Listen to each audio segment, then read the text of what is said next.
ایک سے زیادہ فیملی ممبرز ہیں، جس میں فرسٹ ڈگری ریلیٹیوز ہیں. فرسٹ ڈگری ریلیٹیوز میں ہم اسے کہتے ہیں اس کی مدر ہے، اس کی سسٹر ہے، اس کی بیٹی ہے یا اس کی گرینڈ مدر ہے.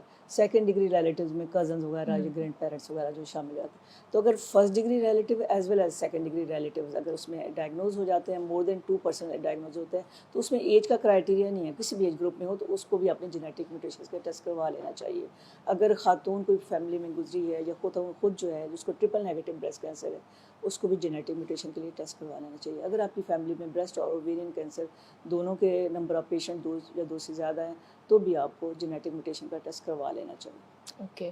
اچھا میم، جیسے یہ بولا جاتا ہے کہ اگر فیمیل 40+ ہو جائیں تو they have to do mammogram, اور جو بلو 40 ہیں they should go for ultrasound اور بریسٹ سیلف ایگزامینیشن. تو بریسٹ سیلف ایگزامینیشن کے بارے میں آپ تھوڑا اوور ویو دیں، اور یہ کب کرنی چاہیے فیمیل کو؟ ارلی ڈیٹیکشن جو بریسٹ کینسر ہے اس کی ٹریٹمنٹ کے حوالے سے بہت زیادہ امپورٹنٹ ہے. اس کے لیے 3 گائیڈ لائنز ہیں. ایک breast self examination, clinical examination اور اسکریننگ میموگرافی. جو بریسٹ سیلف ایگزامینیشن ہے تھوڑا سا ٹائم لیتا ہے خواتین کا، ہارڈلی مہینے میں صرف 5 to 10 منٹس. اگر وہ خود اس کو کرنا سیکھ جائیں، اور یہ بریسٹ کینسر اویئرنیس جو کمپینز ہوتے ہیں یا فری بریسٹ کینسر کیمپ ہوتے ہیں اس میں ہم خواتین کو اس کے بارے میں بتاتے ہیں کہ آپ نے بریسٹ سیلف ایگزامینیشن کیسے کرنا ہے.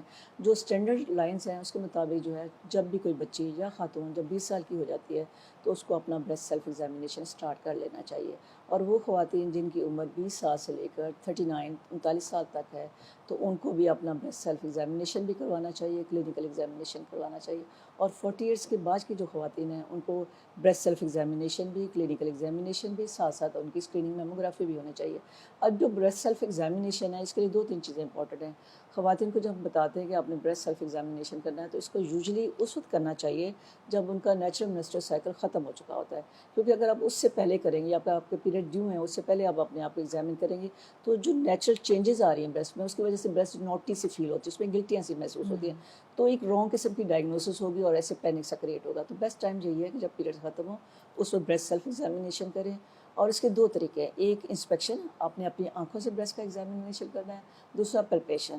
انسپیکشن میں یہ ہوتا ہے کہ آپ نے یہ دیکھنا ہے کہ اپنے دونوں بریسٹ کا سائز ایک جیسا ہے، سیمیٹری ایک جیسی ہے، شیپ میں تو کوئی چینج نہیں ہے، اس کا کنٹور تو نہیں چینج ہوا، نپل کے اوپر آپ کو کچھ لگا ہوا تو نہیں محسوس ہو رہا، یا ایسا تو نہیں فیل ہو رہا کہ نپل اندر کو دھسا ہوا ہے، یا ایسا لگ رہا ہے جیسے کسی نے نپل کو ڈیٹیکشن ہوئی ہے جو پیچھے سے اس کو پل اپ کیا ہوا ہے، یا آپ کو چھاتی کے اوپر کوئی ایب نارمل سا ابھار نظر آ رہا ہے، یا کوئی گڑا سا فیل ہو رہا ہے. یہ چیزیں آپ کی انسپیکشن میں آ جاتی ہیں. اور اس کے بعد آتا ہے پلپیشن. پلپیشن میں جو ہوتی ہے خواتین اپنے ہاتھ سے جو ہے اپنے بریسٹ کا ایگزامینیشن کرتی ہیں، لیفٹ ہینڈ سے رائٹ کو، رائٹ ہینڈ سے لیفٹ بریسٹ کو ایگزامینیشن کریں گی. اور اس میں بھی یہ دیکھیں گی کہ بریسٹ میں کوئی گلٹی تو نہیں ہے. اس کے علاوہ کالر بون کے ایریا کی اگر تو گلٹی نہیں ہے، بغل میں تو کوئی گلٹی نہیں ہے. اگر خدا نہ خواستہ خاتون نے بریسٹ سیلف ایگزامینیشن کرنے کے بعد اس کو بریسٹ میں کوئی گلٹی ملتی ہے، نپل پہ بلڈ کا ڈسچارج ملتا ہے، یا بریسٹ کے سائز اور شیپ میں کوئی تبدیلی ملتی ہے، تو اس کو فوراً اپنے قریبی کسی ڈاکٹر کے پاس جانا چاہیے. اس کی ایج کے مطابق ڈاکٹر فردر ٹیسٹ ایڈوائز کریں گے. اگر لیس دین 40 ہے تو الٹرا ساؤنڈ، مور دین 40 ہے تو میموگرافی، اور اگر دونوں میں کوئی ڈاؤٹ ہے تو پھر MRI بھی کروائی جا سکتی ہے. کافی اچھا آپ نے کلیئر ایکسپلین کیا. اچھا میم، ڈائگنوسس اور ٹریٹمنٹ جب کسی پیشنٹ کو بریسٹ کینسر ہوتا ہے تو یہ کافی ایموشنلی چیلنجنگ ہوتا ہے، تو اس میں فیملیز کو کس طرح کوپ اپ کرنا چاہیے اس پیشنٹ کو، اور ڈاکٹرز کا کیا رول ہے اس میں؟ بریسٹ کینسر جب کسی خاتون میں ڈائگنوز ہوتا ہے، نہ صرف اس خاتون کے لیے بلکہ پوری فیملی کے لیے ایک شاکنگ نیوز ہوتی ہے. ایک پورا گھر میں پینک کریٹ ہو جاتا ہے. اور سب سے پہلا جو مسئلہ ہوتا ہے نا اس خاتون کے لیے سیلف ڈینائل ہوتا ہے کہ میں کیوں، مجھے کیوں کینسر ہوا، میری تو اور بھی خواتین ہیں، اسی گھر میں اور خواتین ہیں، یا اس پڑوس میں یا محلے میں سے کسی کو کیوں ہوا نہیں ہوا، مجھے کیوں ہوا. تو سوچنے لگتی ہے، یہ ہمارے عام جنرل خواتین کہ میں نے ایسا کیا غلط کیا کہ میرے ساتھ جو ہے یہ والا پرابلم آ گیا، مجھے کینسر ہو گیا. اس کے بعد جب تھوڑا ٹائم لگتا ہے وہ اس کو ایکسیپٹ کر لیتی ہے کہ مجھے یہ والا پرابلم ہے، تو اگلا اسٹیپس آتا ہے کہ ایک خاتون میں اگر بریسٹ کینسر ڈائگنوز ہوا تو یہ سمجھا جاتا ہے کہ جیسے ڈیتھ سینٹنس لگ گیا، بس اس کو بریسٹ کینسر ہو گیا تو اس کی ڈیتھ ہو جائے گی. جیسے وکیلوں کی دفعہ 302 لگتی ہے، اور آج کل ان دفعات کا بہت زیادہ ذکر بھی ہو رہا ہے، تو وہ یہی سمجھا جاتا ہے کہ اس کو شاید خدا نہ کرے اس کو بریسٹ کینسر کی ڈیتھ، اس کی وجہ سے اس کی ڈیتھ. لیکن اگر بریسٹ کینسر ارلی سٹیجز پہ ڈیٹیکٹ ہو جائے گا تو اس کی بھی آؤٹ کم اتنی ہی اچھی ہے جیسے ایک عام خاتون کی ہے. تو اسٹیج 1-2 میں مور دین 90% کیور موجود ہے. تو جب یہ چیز بھی ختم ہوگی، اس نے ایکسیپٹ کر لیا، اور یہ بھی ہے کہ اس کی اب ٹریٹمنٹ کرانی ہے. اور اس خواتین کے سلسلے میں سب سے بڑا رول جو ہے تو ان کی فیملی کا ہوتا ہے، اسپیشلی جو میرڈ خواتین ہیں ان کے ہسبینڈس کا. اگر ایسی فیملیز یا ایسے لوگ جو ہیں جو اس پیشنٹ کو سپورٹ کرتے ہیں تو ایسی خواتین وہ جو سارے مرحلے سے اس کا ٹریٹمنٹ کا جو پروسیجر ہوتا ہے، اس کے جو کمپلیکیشنز ہیں وہ اس کو اچھی طرح سے فیس کر لیتی ہے، اور اس کا ٹریٹمنٹ کا آؤٹ کم بھی ہم اپنے ایکسپیرینس سے کہہ رہے ہیں وہ بھی ایک اچھا نظر آتا ہے. لیکن وہ خواتین جب ان کو بریسٹ کینسر ہو جاتا ہے، اگر وہ میرڈ ہے، اور یہ آن لائن میں کہہ رہی ہوں شاید کچھ لوگوں کو اچھا نہ لگے لیکن یہ ہمارے یہاں ایک فیکٹ ہے، اب تمہیں بریسٹ کینسر ہو گیا، اب تم نے ہمارے کس کام آنا ہے، تم جاؤ اپنے میکے میں. اب اگر کسی خاتون کو 40-50 ایئرس کی ایج میں بریسٹ کینسر ڈائگنوز ہوا ہے تو اس وقت اس کے پیرنٹ بھی تو 70-80 ایئرس کے ہوں گے نا، تو وہ اس کو کیا سپورٹ کریں گے؟ سائیکولوجیکل بھی اتنی اچھی سپورٹ نہیں دیتے اور اکنامیکل بھی ان کا مسئلہ ہوتا ہے. اس لیے جو اس کے نیئر ڈیئرز ہیں، جو اس کے فیملی کے اگر کوئی میرڈ ہے تو اس کا ہسبینڈ، اس کے بچے، اگر نہیں میرڈ تو اس کی فیملی میں باقی بھائی بہن ہیں، اس کے پیرنٹس ہیں، اگر ان کی سپورٹ جو ہے ان کو، ایک یہ بیماری ہے جس طرح سے باقی بیماریوں کا ہم ٹریٹمنٹ کرتے ہیں اس کو بھی ٹریٹ کرنا ہے، تو ان کی سپورٹ بہت زیادہ ضروری ہے.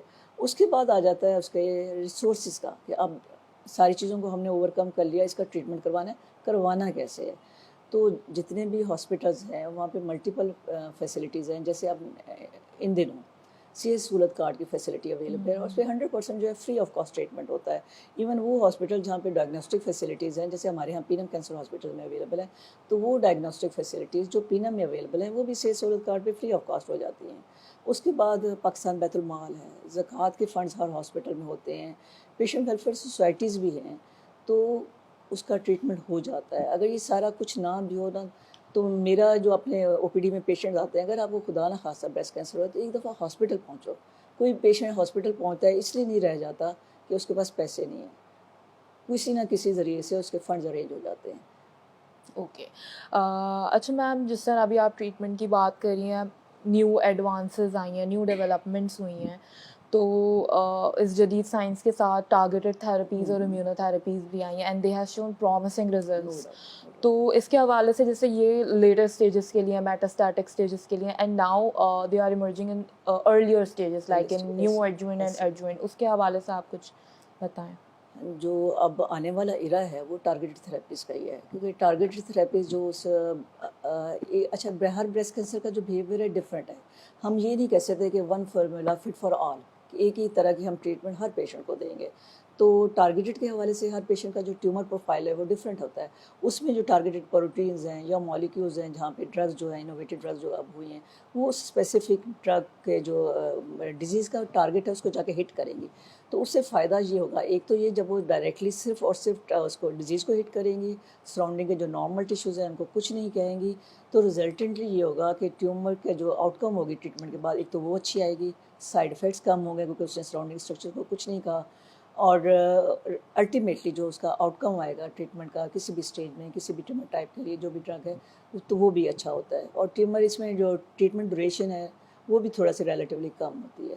تو جو اپ کمنگ اب اگلے کچھ دنوں میں ہم دیکھیں گے تو بہت ساری جگہوں میں صرف ٹارگیٹڈ تھراپیز ہی یوز ہو رہی ہوں گی. Although rare, but breast cancer can also occur in men as well. So have you treated any men before? جی، ہماری او پی ڈی میں میل پیشنٹ بھی آتا ہے اور 1% میل میں بریسٹ کینسر پایا جاتا ہے. اور بریسٹ کینسر اتنا ہی ٹریٹیبل ہے، اتنی ہی اچھی پروگنوسس ہے جتنا کہ فیمیل بریسٹ کینسر ہے. لیکن اس کے ساتھ کچھ ایشوز ہیں. ایک تو یہ والا پرابلم ہوتا ہے کہ جتنی بھی ہماری کمپینس ہیں، جتنے بھی ہمارے اویئرنیس پروگرام ہیں، وہ فیمیل بریسٹ کینسر کو لے کے چلتے ہیں. اسکریننگ پروگرام بھی ہمارے یہاں فیمیلس کے لیے رن کیے جاتے ہیں. تو میل میں کیونکہ ایسا کوئی اسکریننگ پروگرام ایگزسٹ نہیں کر رہا، کوئی اویئرنیس کمپینز میں، یا وہ جب سنتے ہیں جو خواتین کا مسئلہ ان کا ڈپارٹمنٹ ہے ہم نے نہیں جانا، تو وہ نہیں جاتے. تو اس میں ہوتا یہ کہ جب ان میں بریسٹ کینسر ڈائگنوز ہوتا ہے تو ان کو اندازہ نہیں ہوتا کہ میرے اندر یہ جو تبدیلی آ رہی ہے یہ بریسٹ کینسر بھی ہو سکتی ہے. تو اس لیے زیادہ تر یہ لوگ کیسز جو ہوتے ہیں لیٹ سٹیجز میں آتے ہیں. تو اس میں بھی یہی ہم ان کو کریں گے کہ اگر خدا نہ خاصہ کوئی اب نارملٹی فیل ہو رہی ہے تو ان کو جلدی اپنے قریبی ڈاکٹر کے پاس جانا چاہیے تاکہ ڈائگنوسٹ ہوا ہے. اچھا، اس میں سب سے بڑا ایشو جو ہے نا، ایموشنل بہت بڑا ایشو ہے. جس طرح سے کچھ عرصہ پہلے فیمیل میں بریسٹ کینسر ایک اسٹگما کے طور پہ لیا جاتا تھا ہماری سوسائٹی میں، تو میل میں بھی یہ اگر کسی میل میں بریسٹ کینسر ڈائگنوز ہو جاتا ہے تو اس کے لیے وہ امبیرس فیل کرتا ہے، اس کے لیے شاکنگ نیوز ہوتی ہے کہ میں مرد ہوں، میرے اندر بریسٹ کینسر ہے. تو ایسا نہیں ہے, ہر 100 مردوں میں سے کسی ایک مرد کو بھی بریسٹ کینسر ہو جاتا ہے. اگر وہ ارلی اسٹیجز پہ آ جائے تو اس کا ٹریٹمنٹ بھی ویسے ہی اویلیبل ہے, ویسے ہی اچھے ریزلٹس ہیں جیسے فیمیل میں ہیں. لیکن مردوں میں ایک اور پرابلم یہ ہوتا ہے کہ ان کا جو بریسٹ ٹیشو ہے وہ تھوڑا ہوتا ہے, نیچرلی ظاہر ان کا میجر آرگن نہیں ہے, تو جس کی وجہ سے وہ بہت جلدی, اگر اس کو جلدی اسٹیجز پہ نہیں آتے ہاسپٹل, تو جو اوپر کی جو اسکن ہوتی ہے اس کو انوالو کر لیتا ہے, یا اس کے جو انڈر لائن اسٹرکچر ہے جیسے مسلز ہیں تو ان کو انوالو کرتا ہے, تو وہ ریپڈلی جو ہے لوکلی ایڈوانس ڈیزیز میں کنورٹ ہو جاتا ہے. تو اس لیے یہی ہے کہ اگر ان میں بھی کوئی ایسی چیز نظر آتی ہے تو ان کو ڈاکٹر کے پاس جانا چاہیے. ایک چیز میں آپ کے ساتھ اور بھی شیئر کروں, آپ نے کہا کہ میں نے میل پہ پچھلے دنوں ہم نے نا ایک free breast cancer screening camp لگایا, تو فیمیل کے لیے تھا تاکہ ان کے لیے ارلی ڈیٹیکشن ہو جائے اسی اکتوبر کے منتھ میں. تو اس میں میں اس کی جو ہے ہمت کی داد دیتی ہوں اس میل کی, جس سے ہماری سوسائٹی ہے. تو ایک میل بھی آ گئے اسکریننگ کیمپ میں کہ میرے ساتھ یہ پرابلم ہے. اس کو بریسٹ کینسر نہیں تھا, لیکن یہ اس کی ایک بڑی ہمت ہے کہ اتنی ساری خواتین ہیں, ان میں ایک میل پیشنٹ بھی بیٹھا ہوا ہے کہ میں بھی اسکریننگ کے لیے آیا ہوں. تو پھر خیر اس کے ہم نے ٹیسٹ کیا, اس کو کینسر تو نہیں تھا.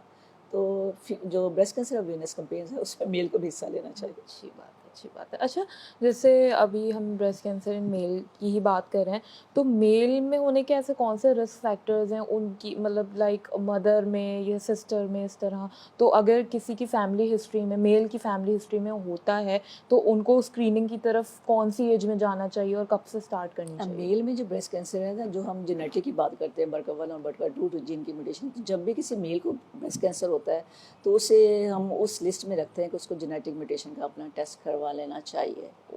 تو یہ 5 to 10% ہے, لیکن میل بریسٹ کینسر میں اس جین کی میوٹیشن جو ہے زیادہ پائی جاتی ہے.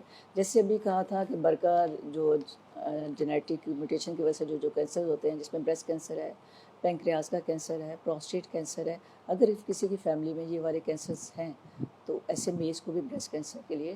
اور اگر اس میں یہ نہیں بھی ہیں, کوئی بھی آپ کی فیملی میں کوئی گزرا ہے میل جس کو بریسٹ کینسر ہوا ہے, تو ان کے جو باقی سبلنگز ہیں یا اس کے فرسٹ کزن وغیرہ ہیں یا اس کے باقی لوگ ہیں, تو ان کو بھی اس کے لیے ٹیسٹ کروا لینا چاہیے. اچھا میم, میرا لاسٹ سوال کہ کچھ پیشنٹ جو ہے وہ آلٹرنیٹیو تھراپیز ایکسپلور کر رہے ہوتے ہیں رادر دین کنونشنل ٹریٹمنٹس, تو اس کے حوالے سے آپ کیا بولنا چاہیں گے؟ میری جو اپنی اوپینین ہے, پیشنٹس کو بھی میں کنوے کرتی ہوں, کینسر جو ہے ایک ڈیزیز ہے, تو اس کے لیے جو ہے جو سائنٹیفک ویز ہیں ٹریٹمنٹ کے, جو اسٹینڈرڈ اور کنونشنل ویز آف ٹریٹمنٹ ہے, ان کو اڈاپٹ کر لینا چاہیے. آلٹرنیٹیو میڈیسنز ہیں جس میں کچھ ہربز بھی ہوتی ہیں, پچھلے دنوں فروٹس کا بھی ایک مارکیٹنگ ہوئی تھی, لوگوں نے بہت پیسہ اس سے کمایا. اسی طرح سے ہومیوپیتھک بھی ہے. ان کا کوئی سائنٹیفک ڈیٹا, کوئی ریسرچ اویلیبل نہیں ہے. جب ہمارے پاس پیشنٹ آتے ہیں تو ہم پیشنٹ کی پراپر اسٹیجنگ کرتے ہیں, پھر اس کے لیے اس کے اسپیسیفک جو فائل ہوتی ہے اس کے مطابق ٹریٹمنٹ ایڈوائز کرتے ہیں. ساتھ ساتھ پیشنٹ کو یہ بھی ایکسپلین کرتے ہیں کہ اس کے یہ کمپلیکیشنز ہوں گی, یہ والے پرابلمز آ سکتے ہیں. تو ایسے کیسز میں ہمیں کچھ نہیں پتہ کہ ایسی ٹریٹمنٹ کے ساتھ کیا آؤٹ پٹ ہے, کیا اس کے ریزلٹس ہوتے ہیں. جو آلٹرنیٹیو ٹریٹمنٹ میتھڈس ہیں بہت ساری ڈیزیز میں افیکٹو ہیں, نو ڈاؤٹ, اس میں کوئی شک نہیں ہے, اس کو کر لینا چاہیے. لیکن کینسر کے حوالے سے میرا خیال ہے کہ جو standard conventional way of treatment ہے ان کو فالو کرنا چاہیے. انہی کا ہی فائدہ ہے, کیونکہ میں نے یہی دیکھا ہے, آج بھی OPD میں 2 پیشنٹ دیکھے ہیں جو کہ کوئی سال پہلے ڈائگنوز ہو گئے تھے, تو اس ڈر سے کہ مجھے ٹریٹمنٹ ہوگی, میری بریسٹ ریموو ہو جائے گی, جو پرابلمس ہیں کامنلی فیمیل میں, تو کسی ڈاکٹر کے پاس نہیں گئی, کسی ہومیوپیتھی کسی حکیم کے پاس گئی, اور اب لوکلی ایڈوانس اسٹیج کے ساتھ آئی ہے. ورک اپ ہوگا تو نہیں پتہ کہ میٹاسٹیسس بھی ہے یا نہیں ہے. تو میں پرسنلی یہی کہتی ہوں کہ آپ جو ہے جو اسٹینڈرڈ ریکمینڈڈ وے ہے ٹریٹمنٹ کا اس کو فالو کریں, آلٹرنیٹیو باقی ڈیزیز کے لیے رکھ لیں. Thank you so much ma'am for your time. Thank you doctor, اچھا لگا آپ سے بات کر کے. Thank you so much, ma'am, for giving us your time and be a part of our breast cancer awareness series. So for more informative videos, you can visit our website www.himalpharmaceuticals.pk, or you can visit our different social media platforms. Till then, take care and Allah Hafiz.